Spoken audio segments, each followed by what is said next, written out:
The Oklahoma City Thunder are a complete team, and I would not be surprised if they win the finals. Utah is on the other end of the spectrum. How close are the Utah Jazz being to the Oklahoma City Thunder? Let's talk about it. It's the Hoops Nerd post-game show. I know the name of my own show.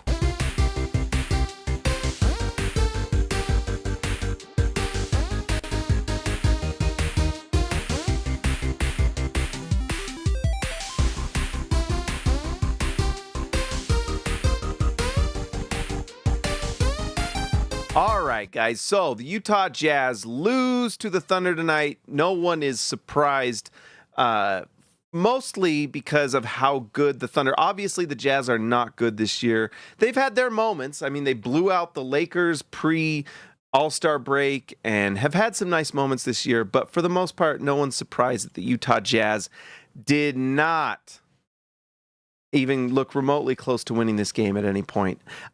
Gabriel, let's get to your comment here in a second. I think we will definitely be talking about that. But speaking of the Thunder, this Thunder team, we were talking about it on the playback. I believe the playback is in the comment section. If you'd like to watch the game with me, it's a lot of fun. And we all watch together and have a blast. But anyways, we were talking about it, and this Thunder team to me is, I think I would pick them to win the finals. I just think that this Thunder team, with Chet Holmgren back, playing with Isaiah Hartenstein, I don't know how long they've been playing together all season, but it hasn't been a lot. And now that they're together, and me getting my first real shot to watch them, I haven't really watched a lot. They look great. I mean, to me, this Oklahoma City Thunder is just a complete basketball team. You want rim protection? They've got center and Hartenstein, very good defender. You've got Chet Holmgren, who can protect the rim. They've got perimeter defense, whether it's Lou Dort, Cason Wallace. Shai is a good defender. SGA, great steals guy. They've got outside shooting. They've got a guy that can get buckets. They've got I think SGA is going to win the MVP this year with how good he's been. He's been just phenomenal. Tonight, he had 21 points, 8 assists, and I argue this is one of his worst games of the year. He's been insane. And so this Thunder team is just complete. I mean, when you've got someone like Cason Wallace coming off the bench playing 22 minutes, and look at the numbers there, 4 for 6 from the field, 2 for 4 from 3, 5 assists. I mean, this team is incredible. They make the Alex Caruso trade. He's just a great defender that they can just put in at any time. 6 assists for Alex Caruso. Look at how much they spread the ball. I mean, they didn't even really have a major scoring output from anyone tonight. Their biggest scorer was Shai with 21. Chet had 20. Isaiah Joe off the bench, who's one of the premier three-point shooters in the league, he comes in and goes 3 for 6, 15 points. I mean, they have no weakness. You just wonder if they can get enough punch. I mean, really, the only thing you're watching is Jalen Williams is probably their second option on offense, maybe third now that Chet's back, but I think most people would expect Jalen Williams to be kind of that second option, and he was not good for them in the playoffs last year. If Jalen Williams has a good playoffs and can just play consistently come playoff time, I think this Thunder team can beat anybody. Why not? I think they're that good. And I think Jalen Williams, it really comes down to him. Like, if Jalen Williams has a good playoffs, why can't the Thunder win the finals? That was the only thing holding them back last year. It was Jalen just did not play very well. They really lacked an inside presence, and so they go out and get Hartenstein. They're a better team than they were last year, and I think people were surprised they didn't go farther last year. So, anyways, the point of this, other than we do talk about the other team a little bit, Utah had actually some nice nights from some of their players, and we'll talk about that a little bit, but you look at 19 rebounds for Kessler, 12 assists for Collier. Keontae George had a great shooting night, and Utah at no point in this game was close. Campchin 3, welcome to All-Star. Guys, we got an all-star on our hands. That means we've got an executive, not an executive, we got a producer, and we've got to come up with the nickname for Campchin. Let me finish my thought, and then we've got to get Kamchen figured out. Kamchen 3. Guys, start thinking of nicknames for Kamchen 3. What is the nickname for our new all-star joining the team? Holy smokes. Welcome, Kamchen. But anyways, the point I'm trying to make is that this Utah Jazz team is not there. The Jazz they're just lacking talent, and some of this veteran talent they have is not it. You know, and you kind of made a point, Gabriel. Like, Lauri Markkanen scored 5 points, 2 for 14 from the field, 1 for 7 from 3. Utah just needs to fill their team with young talent like this Oklahoma City Thunder team has, and it's going to take some time. Kamchen in the lane. Ramchin, Kamchen. Kamchen. Katchen, something like Kamchen the spotlight. Let's go. I was not expecting a new all-star tonight. I'm excited. Cam Bam. Ooh. Cam Bam. Bam Cam. Cam Bam. Okay. You know what, Kamchen? You get a say because it is you. You know what it's going to be? And I like this. Cam Bam, thank you, ma'am.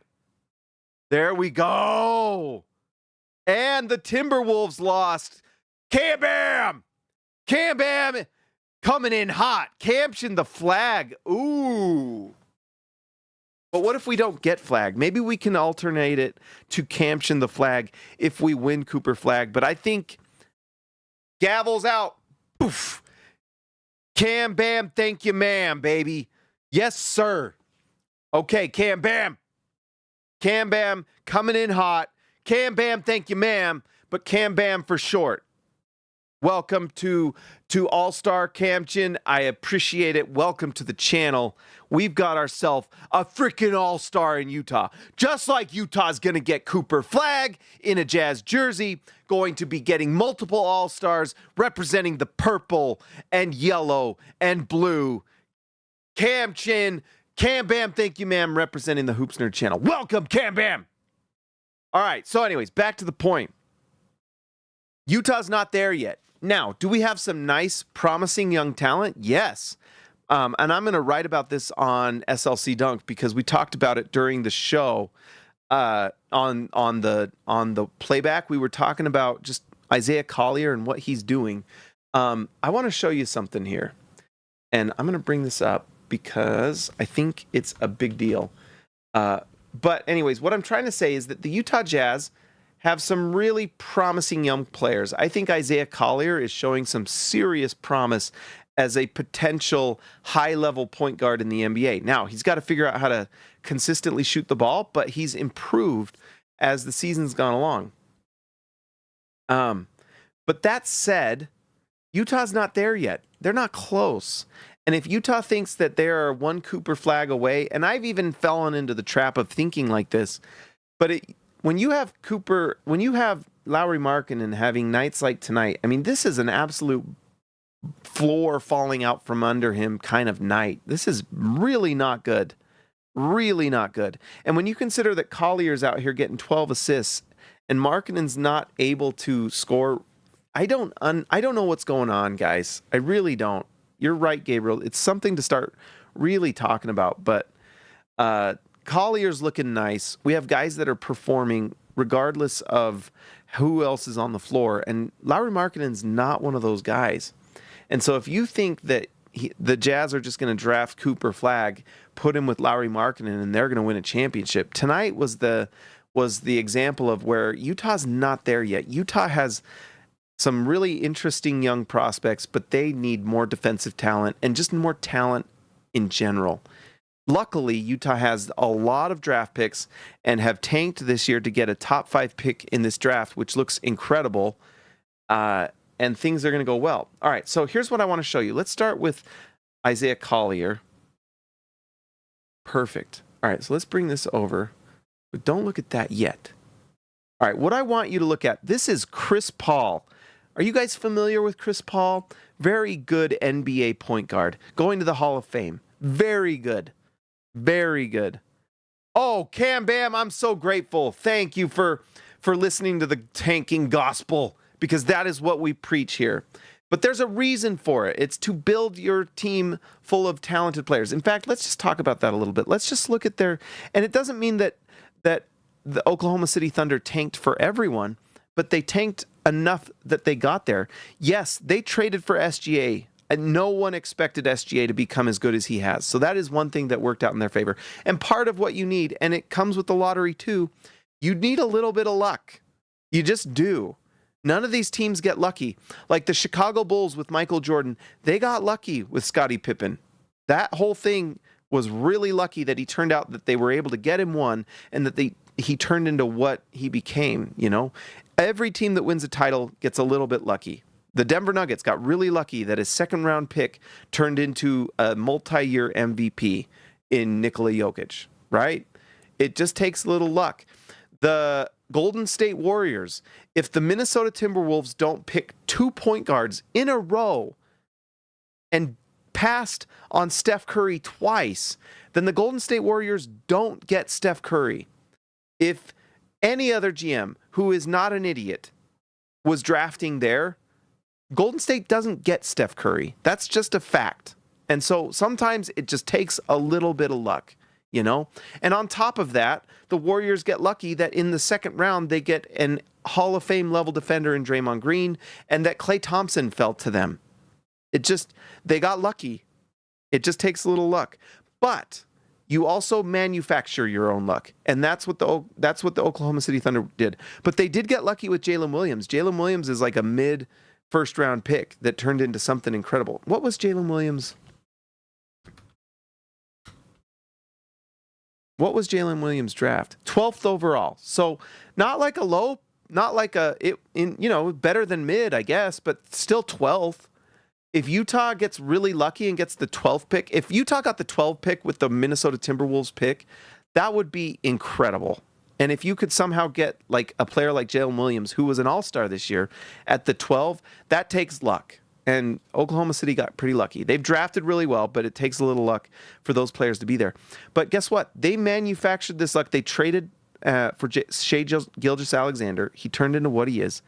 They tanked for Chet Holmgren. They've done this multiple years. They tanked, and got the Australian. What was his name that they traded to the Chicago Bulls? It didn't really work out, but they kept drafting until they hit.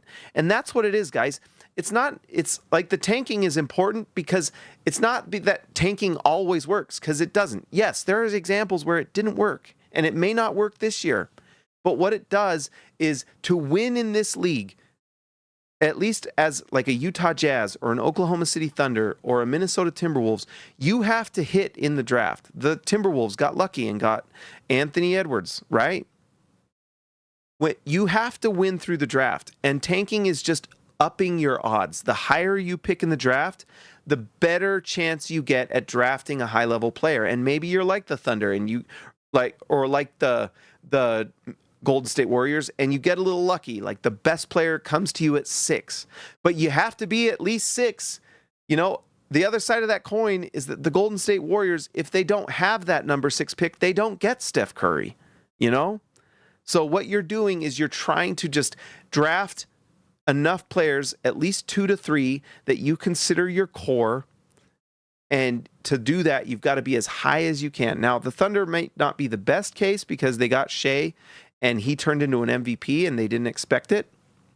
But they did make sure they got Chet Holmgren. And I tell you what, tonight, between Chet Holmgren and Hartenstein, they have an absolute beast of a front court. It's pretty remarkable. And the thing is like the Oklahoma City Thunder, they tanked multiple years, and some of the years it didn't work. But guess what? They got Jalen Williams. That year it worked. And they got Chet Holmgren. That year it worked. He looks amazing. And they had Shai turn out better than anyone ever dreamed of. I tell you right now, the Clippers would not have traded him if they'd have thought he'd have become this, because I think SGA also was like a 12 pick. So they're not maybe the greatest, but you go look at like the Houston Rockets. They've tanked until they got what they needed. You've got other teams that have done the same thing. You know, Detroit is going to make the playoffs this year. And it took them multiple years, but they've added enough talent that they got there. So anyways, that's the point I'm trying to make. You've got to keep drafting until you fill your team. And so Utah, what I'm trying to say here is that Utah is going to continue to draft. They're going to continue to add talent. Isaiah Collier, okay, this is what I wanted to show you with Isaiah Collier. Here's Chris Paul, a Hall of Fame point guard. What I want to show you something that's pretty amazing is, look at this. In his rookie season, Chris Paul, 7.8 assists. Now, he went up to some insane numbers, and he was also averaging 36 minutes. He scored 16 points per game, 7.8 assists, 2.2 steals. He was freaking awesome. But the one that's interesting is this 7.8 assists. Tonight, Isaiah Collier had 12 assists. And these numbers from Basketball Reference aren't updated, but he got the starting role starting January 5th. Look at this. From January 5th, he's averaging 11.1 points and 8.6. He is averaging in his starting spot more assists per game than Chris Paul did in his starting role. And Chris Paul, look at that. He started 78 games for them out of 82. He missed 4 games, but in the 78 games that he played, he started every single one. In fact, he started every single game of his career. That's crazy. Look at that. Started every single game of his career until, holy smokes, until his, look at that. That's crazy. I didn't even realize it until 2 years ago. He started every single game until then. That's crazy. So anyways, Isaiah Collier gets his starting role. And look at this. His 3-point percentage, 27%. It's going up. Is this great? No. But, Chris Paul's averaging 16 and 7. Collier, 11 and 8. He's not the gifted, shooter that Chris Paul was right away, but he'll get there. I'm going to put this blanket on. I'm cold down here. I'm wearing my hat. I'm cold. Anyways, Isaiah Collier is a special passer. He really is. 8.6 assists per game since he's started, which is more than Chris Paul when he started his career. Should we look at John Stockton just for fun?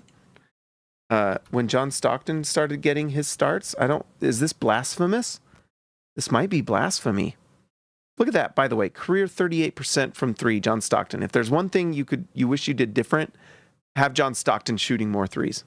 Well, seriously, Utah probably wins a title. But anyways, 10.5 assists career. That's crazy. Do you guys understand how crazy that is to average 10.5 assists career, considering the down years that players have? And what's even crazier is look how many years it took before Stockton got to start. Stockton doesn't even start regularly until year 4. And this was after he was not a first year, one and done. I can't remember how many years he played at Gonzaga, but I think he got drafted as a senior. Let's see.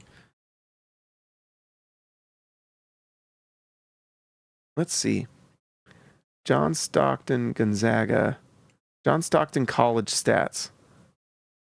4-year college player. He plays, he only starts 27 games. He didn't even start in year 4. By the way, 1983, the year I was born. But anyways, look at that. He just got better. Stockton's an interesting, just one of the more interesting careers. No one expected him to be as good as he was. That's why he got booed when they drafted him. Field goal percentage, 57% his senior year. Then he comes to the NBA. He doesn't start until 3 years later regularly because the fastest of them all, Ricky Green, was playing. So anyways, the fact that Stockton did what he did, plays a 4-year college career. He plays through his year 40 like LeBron James is doing. Not appreciated enough. And then the fact that, look at this, these years, and by the way, that's off the bench. In fact, is Isaiah Collier comparable to what Stockton was doing? Not quite. Stockton's the best assist man that ever lived. There's no question. There's no question. Look at these. Look at this peak from 1987 to 1996. He averaged 14.5 assists per game in 1989, 1990. Unbelievable. Unbelievable. Second team All-NBA, All-Star. Unbelievable. He got 9 MVP votes. Look at that. I'm just curious. Who wins MVP that year? He got 9th in MVP voting. That's amazing. Magic Johnson, look at that. Charles Barkley, Michael Jordan. Unbelievable. John Stockton, man. Shout out to John Stockton. So anyone who tells you Chris Paul's better than John Stockton, well, just go to the Bible, the basketball Bible here, and go show him his basketball reference page. Chris Paul never had this kind of assist stretch, at least in terms of assists, just pure assisting the ball. This is crazy. 14.5. But anyways, Isaiah Collier, 8. So does that put into perspective how good John Stockton was? Holy crap. And that was without the spread floor where you just kind of threw the ball into the center.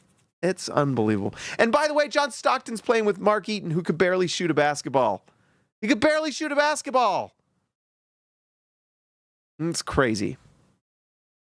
Anyways, so can we just appreciate, though, now makes this seem so little. Great job, James. You just minimized what you were trying to prove. But anyways, what I'm trying to say is Isaiah Collier, 8.6 assists per game. He had 12 tonight. This is actually going to go up. If he gets up into the 9 range, I mean, that's pretty crazy. When you look at what John Stockton did when he first got regular starts, it's in 1986, 1987. He's 24 years old at that point. He gets, it's 1987, 1988. Get off my screen. This is the season. In his first season of getting real starts, look at that. He jumps 5 assists per game. He goes to 13.8 in 34 minutes per game.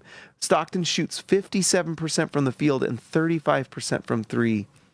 Man, I'm kind of in awe. 14.7 and 13.8. There will never be another John Stockton. He's a 101. It's just not even comparable. So for Isaiah Collier to match Stockton, I don't even think Collier's gotten. His career high right now is 13. When you compare that to Stockton, who averaged 14.5 a game for an entire season. Stockton averaged in his rookie year Collier's career high. This isn't even a good radio show right now, but I don't care. Shout out to John Stockton. Holy smokes. But anyways, Collier is in some pretty crazy air. So anyways, I want to also show you. So Collier's averaging 8.6 assists per game as a rookie in his starts. So that's when he starts this season. Let's go to the stats page here just for fun. Let's go to assists. I'm going to pull this up. Let's go to traditional. And I am actually just curious. I want to do per game, though. Let's do per game. Run it, baby. All right, so assists per game. Trae Young is averaging 11.4. He's the number 1 assist guy in the NBA. Just remember what John Stockton did. That's what's crazy. Never let anyone tell you that John Stockton wasn't one of the greatest of all time, because he was. Unbelievable. Jokic at 2 with 10.2. But look at this. Where's Collier's at 8.6. Where is this? Right here. Where's Collier? What the heck? Does he not pass the threshold? Look at this. This is regular season 24. Yeah. Why isn't he on there? They can't handle the truth. Isaiah Collier right now is tied for 5th in the NBA in assists per game in the game. Oh, that's right, because that was the game started. He's at 5.8. So if you don't consider his starts, Collier is, let's see. You bums, where is he? There he is. Isaiah Collier is 27th in the league right now at 6 assists per game. Look, it jumped to 6. And if you consider his games started as a starter, Isaiah Collier is like top 5 NBA in assists. Isn't that crazy? It's crazy. So anyways, I just wanted to show that what Isaiah Collier is doing is special. It's not Stockton special, but it's pretty darn good. It's top 5 in the NBA in games started, 8.6. LeBron James is at 8.9 and Collier's at 8.6, tied with James Harden. It's crazy. And then if you just have the raw numbers for the season, he's now averaging 6 assists per game. It keeps going up. Before tonight, he had 12 tonight. He was at 5.8. It goes up to 6.0 now at number 27 in the league. Just behind a guy named Jamal Murray and Steph Curry and SGA, Shai Gilgeous-Alexander, who's going to win the MVP, is at 6.1.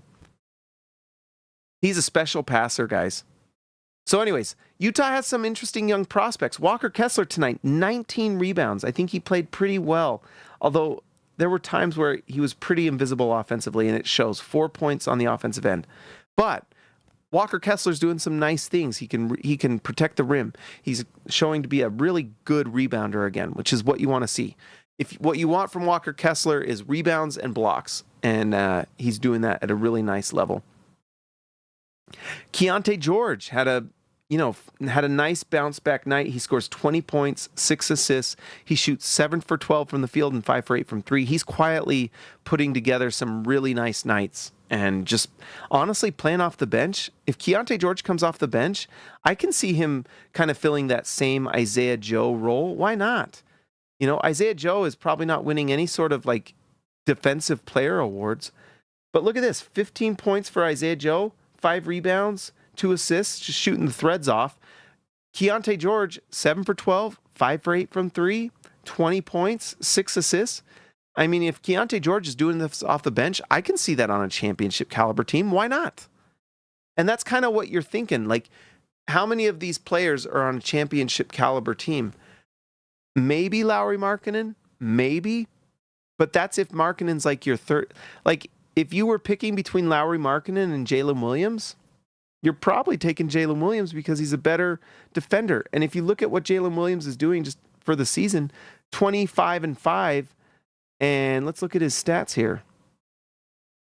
He's doing this. Oh, is his 3-point percentage down? 34% from 3, 47% from the field. He's actually having a down year, and he still gets.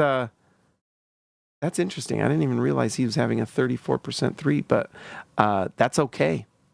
Oklahoma City also, when you look at, let's go to the advanced. When you just look at what they're doing defensively, they are absolutely incredible. Defensively, this is players. Let's go to teams. Advanced. Oklahoma City Thunder net rating. Now, look at that. 13 net rating. Crazy. They're the best team in the NBA. This is why you should bet on Oklahoma City to win the title, by the way, is right here. Net rating is like the biggest indicator. I'm kind of surprised the Wolves are at 3.2. But anyways, look at this. They're the best defense by 4 points to the next best defense for the season. That's crazy. I didn't realize the Clippers were that good defensively. But you look at Orlando, Houston, Boston, Minnesota. Makes a lot of sense. These are the best teams in the NBA. The Clippers, really interesting. They're really good defensively. That's crazy. Cleveland has tapered off defensively a little bit. When they were just destroying teams at the beginning of the season, they were the number 1 defensive team. You look at Utah. Utah is the worst defensive team in the NBA.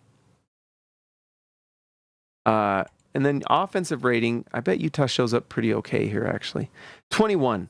So not good, but also creeping up onto being average, which is good when you have rookie point guard playing and a lot of rookies playing for Utah. This should not be very surprising. A lot of turnovers, a lot of inefficiency. It is what it is. They're having a real down year from Markkanen too. Interesting stuff. But I tell you what, we've talked about this before. This Oklahoma City Thunder, if they win the title, yes, they are super complete offensively, but they're going to win the title because of this right here. They have no weaknesses defensively. This is what's powering them to a championship. And it's the reason why Boston, who look how good they are offensively. Boston's number 4 on offense and number 5 defense. That's why the Boston Celtics are a favorite to win the title. Same with the Thunder, 104 defensive rating. Thunder are, if you're top five in both offense and defense, you are a title contender. Denver Nuggets are second in offense. Where are the Denver Nuggets defensively? 17. That's why Denver, they may figure it out, but defensively they might not be good enough. the other team that people, I just don't know who in the, who in the Western Conference is beating the Thunder. I think it would be pretty shocking. But if Utah wants to get to where they need to go, they need defensive talent. It's just a fact. Utah is the worst defense in the NBA. They are close to creeping up past, but they're right there with the Wizards, Pelicans, and that's fine. Utah is looking to lose these games, but it's why when Utah is drafting these guys, you need defensive talent. Utah has some pretty decent offensive talent, but defensively, Utah's just losing these games on the defensive end. They're just 100% losing it from that end. Anyways, let's go through the players a little bit. Part of the reason Lauri Markkanen is a bad defender. He's not a good defender. And the thing that makes Lauri Markkanen great is his offensive efficiency. But Lauri Markkanen now for this season, look at this. Tonight goes 2 for 14, 1 for 7 from 3. And we've heard, we've read stories. I think Andy Larson wrote about it where he talked to the Jazz about, Markkanen and that he's trying to take some shots that he's not normally taking. Well, man, this was against the best defense in the NBA, trying to do the things that he doesn't normally do, and it went really bad. And so we're kind of seeing that Lauri Markkanen is very much a elite role player in the NBA. That's what he is. And Utah maxed him out, and that's fine, I guess. I would have probably tried to see, who knows what they had in the market for that trade, but we'll see what happens this offseason. I'm not sure what the Jazz are going to do. But, man, Markkanen has just not been impressive against the good teams. He's been fine and good against bad teams, but so do a lot of other players. You know what I mean? It's, what are you doing when you're going against the good teams? And this is what happens. Not impressive. It's been a rough year. And then you go to, for the season, Jalen Williams is just outplaying him. 5-5 with 20 points per game. He's just not even on that level right now. Stats for this season, Markkanen for the season shooting 42% from the field. He's down 6 percentage points from last year. And he is shooting 34%. It's down to 34 again. 5 percentage points worse from 3. Pretty rough stuff. And so if there's teams out there that want Markkanen, I'm sure the Jazz will take the call, is what I'm saying. And if you can get 3 first-round picks and a nice young player for Markkanen, you have to do that. You have to do that. Because Utah's not there yet. They have to just fill this team with young draft picks. They have not found their core MVP player like the Thunder have with SGA. But if Utah wins the lottery this year and gets Cooper Flagg, they probably have him. But Utah's not done yet. Utah still needs to fill this team with young, developing high-level talent. And we'll see more next year. We'll see Taylor Hendricks. We'll see Utah draft the Minnesota pick, and we'll see them draft their own pick, which they finally did the right thing and are putting that pick at the top of the draft, and they'll get a chance. You have players like Cooper Flagg, Dylan Harper, Ace Bailey, putting up big-time performances and showing some real promise. And then at worst, if you get 4 or 5, you're getting like a VJ Edgecombe, Jack Kusonis. This is a great draft, guys. And so it's a great draft to be at the top, and Utah needs to clear the deck. They need to just go completely young, let Cooper Flagg develop alongside Walker Kessler and all their young rookies and Taylor Hendricks. Fill this team with defensive talent, two-way talent that plays on both ends of the floor. Go draft A.J. DeBonsa or Cam Boozer or Darren Peterson in 2026, and you're there. You're really close. You're really there. And all these young guys like Collier and George, Cody Williams, you hope takes a leap and so on. But Filipowski, it's going to be there. But Utah has at least one more year. And I think from little things and whispers I hear, I think Danny Ainge wants to try to go for A.J. DeBonsa next year. And so that's something that the Jazz just need to do. I kind of think of, and I'm pretty sure like Ryan Smith is the type of fan and owner that wants to win now if he can. And I'm pretty darn sure, I'm very educated guess that Ryan Smith is the one that's pushing them to make trades for like Mikal Bridges, but this Jazz team's just not there yet. We're just not there. And tonight was a perfect example of that they're just not there. And you need to do this the right way. The worst thing the Jazz can do is rush the process. Let the process go how it's supposed to. Do this in the right way. Let these players continue to develop. Next year, Utah, I'm going to be honest, guys. Utah needs to just basically trade away every player that isn't year 3 or younger. You know? Go out there, if you win Cooper Flagg, incredible. You've got a cornerstone player. But Cooper Flagg is not going to be leading you to a championship his rookie season because no rookie does that. Not even LeBron James or Wembanyama. But let him develop, and let him develop with your core young guys.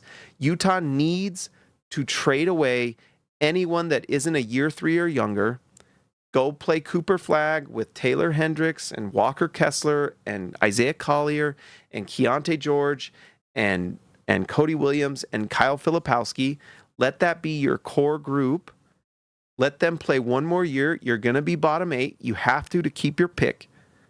If you win, you get AJ DeBonsa and you have the superstar of superstars on your team. And then that following season, Cooper Flagg's in year 2. AJ DeBonsa, yes, he's a rookie, but then you have your core stuff. Then you go make a nice free agent splash. Because guess what? Next year, you still have John Collins money on the books. You still have Jordan Clarkson money on the books. And you still have Colin Sexton money on the books. And you've got to figure out a way to trade those guys so you clear the deck. You have one more year where you go young, let these players continue to grow, continue to develop, do it the right way. And then when you have DeBonsa and Flagg or whatever, those are obviously, that's pie in the sky, but you have those 2 core young stars that you got in your 2 top 5 picks, then you go out and make your moves. Then you do what the Houston Rockets did. They go out and get Fred VanVleet. They go out and get Dylan Brooks. Utah can do the same thing. If you have Cooper Flagg, if you have, Dylan Harper, and the next year you get lucky and you got like Cam Boozer or something like that, then go out and supplement and then go for it, But you can't rush the process. You've got to do this right. And Utah's not there yet. They don't have a core piece. The worst thing Utah can do is quit after the first year they finally did this right. They finally do it right. The worst thing they can do is rush the process. Yes, they'll not win a lot of games next year, but you bet, what's going to be fun? Watching Cooper Flagg play with Taylor Hendricks and Isaiah Collier. I'm telling you right now, that's a fun team to watch. And they may not win a ton of games, but they will certainly show a ton of flashes and probably be better than we think. I mean, I tell you what, Walker Kessler is looking like just a solid NBA starting center for years to come. Utah's going to be really well set up, but they can't rush it. Do it right. That's what I'm trying to say. Do it right. John Collins scored the most for the Jazz. He was probably the best player for Utah, and I think that tells you a lot. That Utah's not there yet. John Collins, who they got with second-round pick, that's probably not even going to convey, was like the best offensive option tonight, outside of Keontae George. But of the starters, he was the best. And Utah lost by 20. 23. Just tells you where the Jazz are at. Now, John Collins had an incredible dunk tonight, by the way. Best dunk. Go look at it on YouTube. Holy crap. But they're not there yet. And John Collins has been awesome. I think there's got to be a team out there that's going to want to trade for him this offseason, especially considering he's going to be on an expiring contract. Utah's going to get something for John Collins. And they have to. They have to. Hopefully they can. If it's like a first-round pick and a trade exception, you are so excited for that. But that's something they've got to do because Utah needs to just kind of clear the deck for the youth movement that needs to continue. Like I said, Walker Kessler had 19 rebounds tonight. He protects the rim. I don't look at the minus 19 for him as much as I do. Lauri Markkanen, minus 20, worst plus minus of the team, is a pretty big tell tonight. He was pretty bad. Pretty bad. And I don't want to hear that Lauri Markkanen is incredible when we're beating bad teams. When you're playing the good teams, that's where you judge your team. And tonight really showed Utah's not there. Jordan Clarkson continues to be on the Jazz and is a lot of fun. 19 points, 4 rebounds, 2 assists. But I tell you what, I had a lot more fun watching tonight when it was Isaiah Collier, Keontae George, Jaden Springer, and KJ Martin on the floor. And Cody Williams, too, to be honest. Not Jordan Clarkson. And so I don't know. Utah's got to make some trades this offseason. They just do. Clear the deck. Keep going. I cannot wait. I cannot wait to see who Utah gets in the draft. It's going to be a blast. It's going to be the most nerve-wracking night ever. And if Utah wins, it's going to be just absolute ecstasy. I cannot think of anything better. Keontae George and Isaiah Collier were a lot of fun. We've talked about Isaiah Collier and how impressive his assist numbers are. Phenomenal. What he's doing assisting the ball is amazing.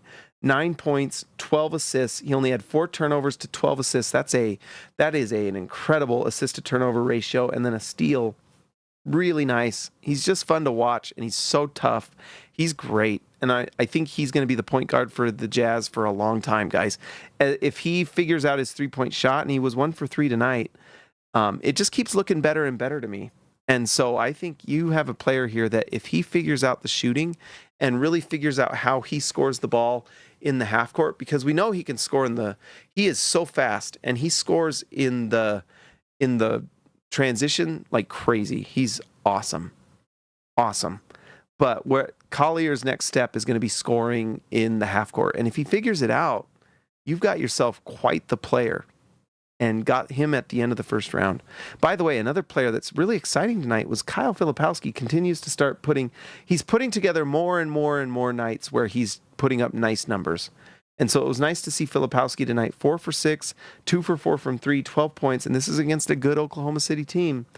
3 rebounds, 2 assists. His passing is he's just an all-around nice player. And it was fun to watch him do really well.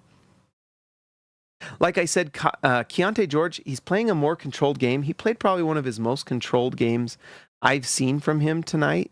He played really well. 30 minutes, 58% from the field, 62% from 3. The 3 was really falling for him tonight. And then 6 assists. He's just playing really well. Utah has themselves just a combo guard in Keontae George that is doing what he's being asked to do, and he's playing well. Now, can he figure out how to defend? I think if he's off the bench and he's doing this and he can at least be passable, then that's great. But he does have to just defend better. Just has to. And that's not just Keontae George. It's everyone. Lauri Markkanen has to defend better. Jordan Clarkson can't defend. John Collins has to defend. You don't win in this league consistently if you don't defend consistently. And so that's where Keontae George has to get better. You just have to be a better defender. If Keontae George is putting up numbers like this and he's defending at a high level, then we're looking at him as like an incredible piece, but the defense is just not there. Jaden Springer played. We got to see him, and he was 2 for 2 from the field. He hit the only 3 he took, so not too bad. He's pretty big, so it was interesting to watch. He got subbed in before Cody Williams, which was interesting.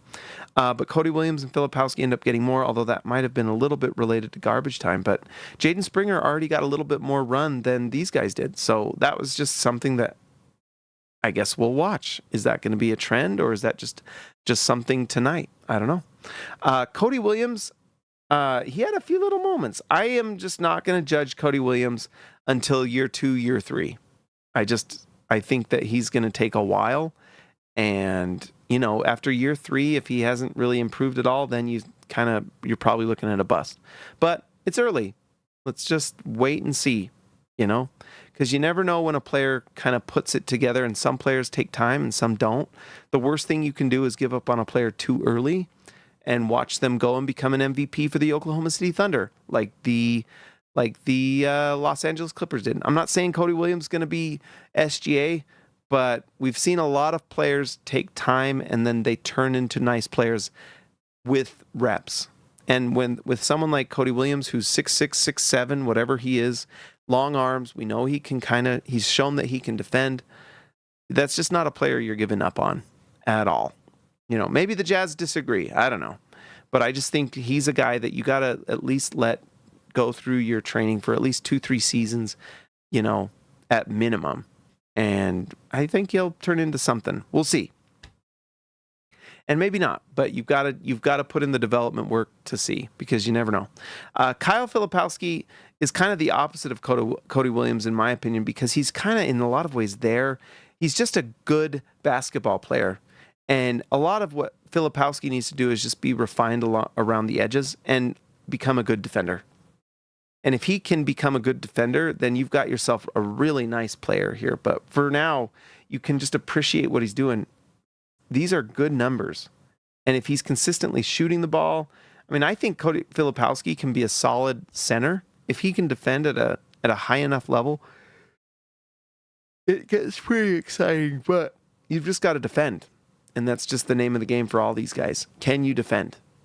And that's one thing we got to see from Filipowski. KJ Martin came in. It was fun to see old man Kenyon Martin in the crowd watching the Jazz, watching his son. And my gosh, there was one play, this one block he had. We've got the insane how high he got. I don't think, maybe this was it.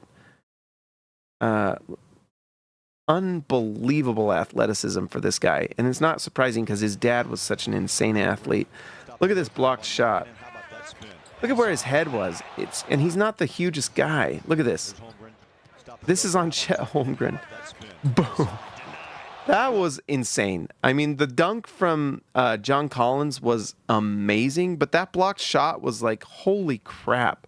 So you know what? I think this is a great flyer. These are the types of pickups I want the Jazz to do next year, is have guys like Jaden Springer, KJ Martin, these guys that are just incredible athletes. Can you get them in the lab? Can you get them developing? Can they figure out the edges of their game so that you can make them contributors when you're ready to go? Why not?